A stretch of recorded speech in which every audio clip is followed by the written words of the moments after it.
um grande reforço. E Mariano no São Paulo? Mariano, 32 anos de idade, é um jogador que continua na lateral e ele é um lateral 100%, não é aquele jogador que se adapta a outra posição, ele tem muitas características da posição de lateral direito. A gente diz que é o lateral de ofício. Sim. É o lateral que primeiro marca para depois se propor a jogar ofensivamente. É uma boa opção para o lado direito do São Paulo? Sem dúvida, sem dúvida. Tem o Araruna ali aparecendo. Lógico que é um pouquinho da perda de velocidade pela questão da idade. Lateral, normalmente, quando vai envelhecendo, vai perdendo um pouco São poucos aqueles que conseguem manter a velocidade, porque é uma característica normal da perda em função do envelhecimento. Mas é um jogador que com 30 anos pode dar um suporte legal para o São Paulo. O Sandro disse que correu muito atrás do Mariano. Nos tempos dele de Fluminense, ainda era difícil para acompanhar em campo, assim, como para o Júnior falou, jogar. a gente acompanha, às vezes, a nossa carreira coincide, às vezes, com a carreira de alguns jogadores, né? E a gente percebe exatamente isso que o Júnior falou. O lateral, quando ele vai ficando um pouco mais velho, ele vai se deslocando para o meio, né? Conforme aumenta a idade, ele vai avançando e os mais habilidosos, como o caso do Júnior, do Marcelo, do próprio Mariano, sem querer fazer comparação, obviamente, eles vão se deslocando para o meio, porque ali ele tem uma exigência física que é menor de um lateral, né? Então, assim, normalmente, né? De apoiar sempre o ataque e tal. Então, já corri muito atrás do Mariano, mas eu concordo com o Júnior. Acho que seria uma boa contratação para qualquer... Acho que ainda tem muita lenha para queimar. É 32 hoje em dia. Se não teve uma contusão grave, né? Eu acho que a única preocupação maior com jogadores acima de 30 anos são com as contusões graves.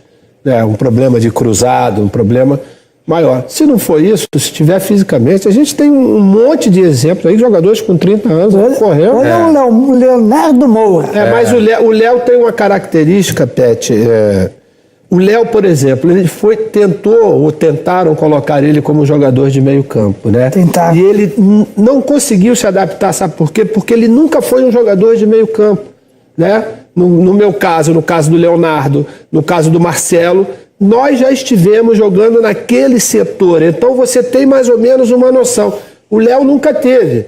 Então, é lógico que ele na lateral, o Léo erra pouco passe, o Léo é um cara inteligente, é um cara que sabe o tempo, né, de acelerar, o tempo de diminuir. Por isso que o Renato conseguiu aproveitar ele da melhor maneira possível do Grêmio. E o fato é o seguinte, joga uma, para uma, joga outra. E o estilo do jogo do Grêmio? Não é o jogo lá para cá, porque não aguenta. Que privilegia posse de bola, o toque de bola, conquista do espaço, acelerações. Então, dá tempo de que Léo Moura se posiciona e vira de um lado para o outro, e ele pode até fazer o drible, fazer um dois, tem cruzamento perfeito, inteligentíssimo, sabe muito. Agora, se um time joga lá para cá, 100 por hora, logicamente que não vai jogar um jogador dessa idade. Até vai ficar difícil para qualquer um de 30 anos para cima. Só um mais novo, de 20 e pouco, aguenta e tem que ser dotado fisicamente muito para repetir. Isso é dominação com tempo, né, do jogo, forçando isso. Quando você está dominação de posse de bola, dá tempo de você construir jogadas. Tem uma outra coisa, por exemplo, também, Pet, que eu acho que ajudou muito o Léo. O sistema tático que o Renato implantou no Grêmio, né, com as conquistas todas, ele tinha 2 homens que jogavam aberto, independente dos nomes, que voltavam para ajudar o lateral. Então ele tinha sempre na frente dele um cara com gás, um cara de uma pegada boa, que foi o caso do Ramiro, durante bastante tempo, né? E isso facilitou para ele. Porque ele não tinha o combate direto com esses garotos que são velozes e habilidosos, né? Quando chegava um homem já para esse contraste, esse confronto direto, já estava meio mastigado porque o companheiro já tinha dado um pouco mais de combate. E posicionamento, virada das bolas, não foi que eu roubo a bola, contra-ataque, aí tu volta, eles não voltam, puxa o contra, tem que sair, quando já saiu tem que voltar para trás, porque o time recua, não, o time dá combate lá em frente. Encara o adversário, que às vezes é bom. Mas, Maurinho, vamos lá ver. Seria um bom reforço. Mariano, porque o Bruno não está bem visto agora em São Paulo. Pois é, a torcida está perseguindo um pouco o Bruno. O Bruno, né? Em São Paulo. Mas é esse tipo de coisa que... Acontece, infelizmente. Não, certas torcidas, elas cismam com os jogadores, e quando cisma, né, por uma questão de exigência, não deixa o cara com tranquilidade, pelo menos recuperar. A gente já viu diversas situações em várias torcidas, né, que exigem até mais daquilo que o cara pode dar, né? E o cara, para o treinador, ele vamos dizer, fundamental para o esquema que ele montou. A gente já cansou de ver isso aqui. Você jogou com o Maurinho. Sim. Né?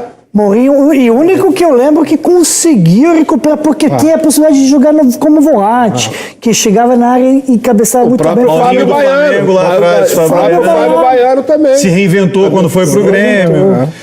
O Júnior nunca sofreu com isso porque sempre foi lateral incontestável, jogador de seleção brasileira. Agora o lateral sofre um pouco mais também porque corre no lado do campo, está perto do banco, o maestro de reserva. quem vai comparar com os demais? Pois é, Mas eu vou dizer, a Covardia, minha briga com os meus pontas esquerdas era constante. Né? Porque ele queria que eu ultrapassasse, mas ele não queria me ajudar na ultrapassagem do lateral adversário. Você ajudava ele, mas ele não te ajudava. Peraí, mensagem do Júlio. O Rigueira, que o maestro diminui. Começou com o Julinho. Júlio César Urigueira. Começou com o Julinho. Ele mandou aqui, maestro mesmo, me ajuda Começou aqui. com o Julinho, lá atrás, bem lá atrás. Com ele não, na verdade começou com o Júlio César Biasi, né, que era o de Niterói, que jogava. O Julinho, o Uriguela já veio um pouco depois. Naquele Maracanã antigo, o lateral corria muito perto da geral também, ouvia mais quando a crítica vinha forte da torcida. E também fazia algumas observações, né? Porque na hora que você ia bater o córner, o cara dizia assim, bate no primeiro pau. Você batia porque tinha treinado. Aí ia lá, fazia o gol e dizia, tá vendo? Eu te falei. Olha, vamos passar essa resenha aqui falando de